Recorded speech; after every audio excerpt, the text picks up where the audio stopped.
Hello, പീക്കീസ് home ഗാർഡനിലേക്ക് എല്ലാവർക്കും സ്വാഗതം.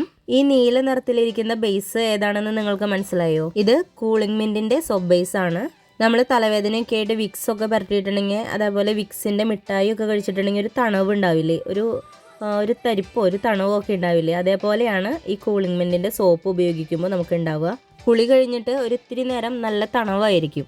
എന്തെങ്കിലും ഒരു ആവശ്യത്തിന് പുറത്തൊക്കെ പോയിട്ടോ അല്ലെങ്കിൽ വല്ല ജോലിയൊക്കെ കഴിഞ്ഞൊക്കെ വരുമ്പോൾ ഈ കൂൾമിൻ്റ് കൊണ്ട് കുളിച്ചിട്ടുണ്ടെങ്കിൽ നല്ലൊരു സുഖമാണ് കേട്ടോ കിട്ടുക. ഇനി സോപ്പ് എങ്ങനെ ഉണ്ടാക്കുകയെന്ന് നോക്കാം. നിങ്ങൾ ആദ്യമായിട്ടാണ് എൻ്റെ വീഡിയോ കാണുന്നത് എന്ന് വെച്ചിട്ടുണ്ടെങ്കിൽ ഒന്ന് ലൈക്ക് ചെയ്ത് സബ്സ്ക്രൈബ് ചെയ്യാൻ മറക്കല്ലേ. ഐസ് മിൻറ്റ് എന്നും ഇതിനെ പറയും. ഈ സോപ്പിലേക്ക് ആവശ്യമുള്ള സാധനങ്ങൾ ആദ്യം തന്നെ മിൻറ്റിൻ്റെ ബേസ് വേണം. 1 kg ആണ് ഞാൻ ഈ മിൻറ്റ് സോപ്പ് ബേസ് എടുത്തിട്ടുള്ളത്. സ്മെല്ലിനായിട്ട് ഐസ് മിൻറ്റിൻ്റെ തന്നെ ഫ്രാഗ്രൻസ് ഓയിലാണ് ചേർത്ത് കൊടുക്കുന്നത്. പിന്നെ വെജ് ഗ്ലിസറിനും വൈറ്റമിൻ ഇ ഓയിലുമാണ് വേണ്ടത്.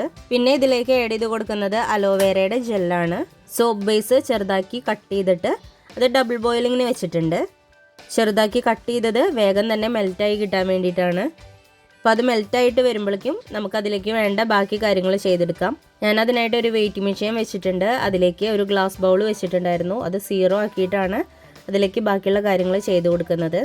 ഇതിലേക്ക് ആദ്യം തന്നെ വൈറ്റമിൻ ഇ ഓയിലാണ് ചേർത്ത് കൊടുത്തിട്ടുള്ളത്. 1 കിലോ സോപ്പ് ബേസിലേക്ക് 10 തുള്ളി എന്ന അളവിൽ ചേർത്ത് കൊടുത്താൽ മതി കേട്ടോ വൈറ്റമിൻ ഇ ഓയിൽ.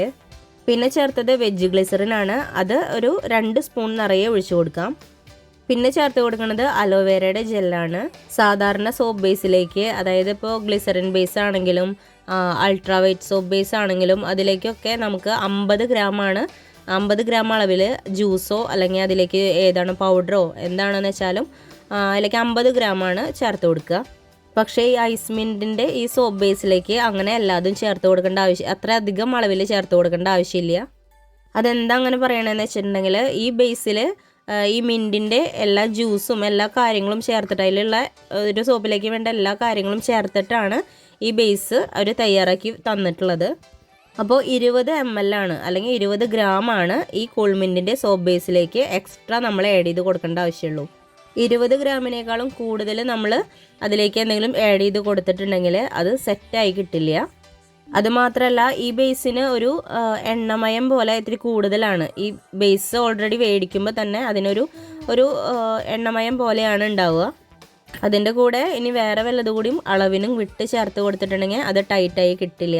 ഇപ്പോൾ ഞാൻ എടുത്തിട്ടുണ്ടായിരുന്ന വൈറ്റമിൻ ഇ ഓയിലും വെജ് ഗ്ലിസറിനും അലോവേര ജെല്ലും നല്ലപോലെ മിക്സ് ചെയ്തെടുത്തിട്ടുണ്ടായിരുന്നു. ഇനി അത് ഈ മെൽറ്റായി കൊണ്ടിരിക്കുന്ന ബേസിലേക്ക് ചേർത്ത് കൊടുക്കുകയാണ് വേണ്ടത്. ഉരുകിക്കൊണ്ടിരിക്കുന്ന ഐസ് മിൻറ്റിൻ്റെ ആ ബേസിലേക്ക് ഞാൻ അലോവേരയുടെ ആ കൂട്ട് ചേർത്ത് കൊടുത്തിട്ട് നല്ലപോലെ മിക്സ് ചെയ്തെടുക്കുകയാണ്. ബേസ് നല്ലപോലെ മെൽറ്റായി കഴിയുമ്പോൾ അതിലേക്ക് ഫ്രാഗ്രൻസ് ഓയിൽ ചേർത്ത് കൊടുക്കണം. ഫ്രാഗ്രൻസ് ഓയിൽ ചേർത്ത് കൊടുക്കുന്ന ആ ഭാഗം എൻ്റെ കയ്യിൽ നിന്ന് മിസ്സായി പോയി. 2.5 ml ആണ് കേട്ടോ ഞാൻ ഫ്രാഗ്രൻസ് ഓയിൽ ചേർത്ത് കൊടുത്തിട്ടുള്ളത്. 1 കിലോ സോപ്പ് ബേസിലേക്ക് 2.5 ml ആണ് ഞാൻ ഐസ് മിൻറ്റിൻ്റെ ഫ്രാഗ്രൻസ് ഓയിൽ ചേർത്ത് കൊടുത്തിട്ടുള്ളത്. ഗ്ലിസറിൻ ബേസിലൊക്കെയാണെന്ന് വെച്ചിട്ടുണ്ടെങ്കിൽ 1 കിലോയിലേക്ക് ഞാൻ 5 ml ആണ് ഫ്രാഗ്രൻസ് ഓയിൽ ചേർത്ത് കൊടുക്കാറുള്ളത്. ഏത് ഫ്രാഗ്രൻസ് ഓയിൽ ആയാലും അങ്ങനെയാണ് ചേർക്കാറ്.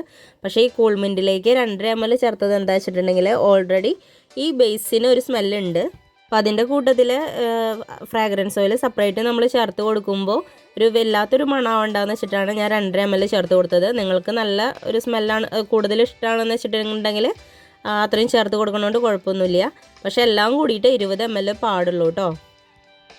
അതായത് വൈറ്റമിൻ ഇ ഓയിലായാലും വെജ് ഗ്ലിസറിൻ ആയാലും അലോവേരയുടെ ജെല്ലായാലും ഫ്രാഗ്രൻസ് ഓയിൽ ആയാലും എല്ലാം കൂടിയിട്ട് 20 ml ആണ് അല്ലെങ്കിൽ 20 ഗ്രാമാണ് ചേർത്ത് കൊടുക്കാവുള്ളൂ. അല്ലാതെ വന്നിട്ടുണ്ടെങ്കിൽ നമ്മുടെ സോപ്പ് സെറ്റായി കിട്ടില്ല. ഇപ്പം എൻ്റെ സോപ്പ് ബേസൊക്കെ നല്ലപോലെ മെൽറ്റായിട്ട് ഞാനത് മോൾഡിലേക്ക് 100 ഗ്രാമിൻ്റെ മോൾഡിലാണ് ഒഴിച്ചു കൊടുത്തിട്ടുള്ളത്. പിന്നെ സോപ്പ് ഉണ്ടാക്കുമ്പോൾ എല്ലാവരും ശ്രദ്ധിക്കേണ്ട കാര്യം എന്താ വെച്ചാൽ ഞാനിപ്പോൾ 1 കിലോ സോപ്പ് ബേസ് കൊണ്ട് 10 സോപ്പാണ് ഉണ്ടാക്കാനായിട്ട് ഉദ്ദേശിച്ചത്. പക്ഷേ എനിക്ക് 9 എണ്ണമാണ് കിട്ടിയത്. അത് കാരണം വേറെ ഒന്നുമല്ല, ഞാൻ എടുത്തിട്ടുള്ള ഈ 100 ഗ്രാമിൻ്റെ സോപ്പിൻ്റെ മോൾഡ് 100 ഗ്രാം അല്ല അതിനും കൂടുതലുണ്ട്. അപ്പോൾ എല്ലാതും നിറയെ ഒഴിച്ചു കൊടുക്കേണ്ട ആവശ്യമില്ല കേട്ടോ. ഒരു തുണ്ട് അളവ് കുറച്ചിട്ട് ഒഴിച്ചു കൊടുത്തിട്ടുണ്ടെങ്കിൽ നമുക്ക് ഒരു സോപ്പ് കൂടിയും കിട്ടും. ഇപ്പോൾ ഈ 9 സോപ്പാണ് എനിക്ക് 100 ഗ്രാമിൽ കിട്ടിയിട്ടുള്ളത്. അപ്പോൾ ഇത്തിരി അളവ് കുറച്ചിട്ടാണ് ഒഴിച്ചു കൊടുത്തതെന്ന് വെച്ചാൽ ഒരു സോപ്പിനും കൂടിയും ഉണ്ടായേനെ. അപ്പോൾ അങ്ങനെ ഒരു കാര്യം ശ്രദ്ധിച്ചോളൂ. ഇപ്പോൾ സോപ്പൊക്കെ സെറ്റായി കിട്ടിയിട്ടുണ്ട്. 1 മണിക്കൂർ കൊണ്ടാണ് എനിക്ക് ഈ സോപ്പ് ഇങ്ങനെ സെറ്റായി കിട്ടിയിട്ടുള്ളത്. പണ്ടൊക്കെ പോളോ എന്ന് പറഞ്ഞിട്ടൊരു മിഠായി കിട്ടും, വൈറ്റ് കളറിൽ ഒരു തണവാണത്. നമ്മൾ കഴിക്കുമ്പോൾ വായിലൊരു തണവ് ഉണ്ടാവും. അതിൻ്റെ ആ ഒരു മിഠായിയുടെ ഒരു സ്മെല്ലാണ് കേട്ടോ ഈ കൂളിംഗ് മിൻറ്റിൻ്റെ ഈ സോപ്പിനുള്ളത്. അപ്പോൾ സോപ്പൊക്കെ നല്ല ഭംഗിയിൽ തന്നെ ഫിനിഷിങ്ങോട് കൂടിയിട്ട് തന്നെ കിട്ടിയിട്ടുണ്ട്. പിന്നെ നിങ്ങൾക്കിങ്ങനെ ഈ പത ഒരു ഭംഗി കുറവായിട്ട് തോന്നുന്നുണ്ട്, നിങ്ങൾക്കത് ഇഷ്ടമല്ല എന്ന് വെച്ചിട്ടുണ്ടെങ്കിൽ മാത്രം റബ്ബിംഗ് ആൽക്കഹോൾ മേടിക്കാൻ കിട്ടും. അത് സ്പ്രേ ചെയ്ത് കൊടുത്തിട്ടുണ്ടെങ്കിൽ ഇതേപോലെ ഇങ്ങനെ പത കാണില്ല. ഞാനിതുവരെയായിട്ടും റബ്ബിംഗ് ആൽക്കഹോൾ ഉപയോഗിച്ചിട്ടില്ല. അപ്പോൾ നിങ്ങൾക്ക് എൻ്റെ വീഡിയോ ഇഷ്ടമായിട്ടുണ്ടെന്ന് വെച്ചിട്ടുണ്ടെങ്കിൽ വീഡിയോ ഒന്ന് ലൈക്ക് ചെയ്ത് സബ്സ്ക്രൈബ് ചെയ്യാനായിട്ട് മറക്കരുതേ. അപ്പോൾ ഇന്നത്തെ വീഡിയോ ഇത്രയൊക്കെ ഉള്ളൂ. ഞാനുണ്ടാക്കിയ സോപ്പ് നിങ്ങൾക്ക് ഇഷ്ടമായി എന്ന് വെച്ചിട്ടുണ്ടെങ്കിൽ നിങ്ങൾക്കിത് മേടിച്ച് ഉപയോഗിക്കാനായിട്ട് താല്പര്യം ഉണ്ടെങ്കിൽ എനിക്ക് വാട്സപ്പിൽ ഈ മുകളിൽ കാണുന്ന നമ്പറിൽ മെസ്സേജ് അയയ്ക്കുക. ഞാനത് നിങ്ങൾക്ക് DTDC വഴിയായാലും പോസ്റ്റ് വഴി